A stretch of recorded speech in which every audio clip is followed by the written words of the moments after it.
திருச்சி திமுக வேட்பாளர் அன்பழகனை பெண்கள் முற்றுகையிட்டு சரமாரியாக கேள்விகள் எழுப்பியதால் அவர் திக்குமுக்காடினார். திருச்சி தொகுதியில் திமுக சார்பில் அன்பழகன் போட்டியிடுகிறார். இவர் திருச்சி மாவட்டம் அரியமங்கலம் பகுதிக்கு ஓட்டு சேகரிப்பதற்காக சென்றார். முன்னதாக அம்மாக்குளம் பகுதியில் உள்ள முருகன் கோவிலுக்கு சென்ற அன்பழகன் அங்கு சாமி கும்பிட்டார். அவருக்கு கோவில் பூசாரி திருநீறு பூசி வாழ்த்தினார். அதனை பயபக்தியுடன் ஏற்றுக்கொண்ட அவர் அங்கிருந்து புறப்பட்டு சந்தை பகுதியில் ஓட்டு கேட்டு சென்றார். அப்போது அங்கு திரண்ட பெண்கள் அன்பழகன் வாகனத்தை முற்றுகையிட்டு மாநகராட்சிக்கும் 100 நாள் வேலைவாய்ப்பு திட்டம் உட்பட பல்வேறு கேள்விகளை எழுப்பினர். அப்போது திமுகவினர் அந்த பெண்களை சமாதானப்படுத்த முயன்றனர்.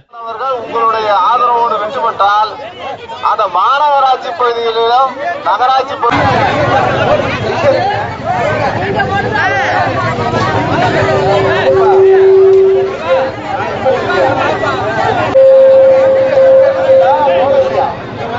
தன்னை வெற்றி பெற செய்தால் 100 நாள் வேலை திட்டத்தின் கீழ் வேலை தந்து 200 ரூபாய் சம்பளம் அளிப்பேன் என்று அன்பழகன் வாக்குறுதி அளித்துவிட்டு அங்கிருந்து வேகமாக புறப்பட்டு சென்றார்.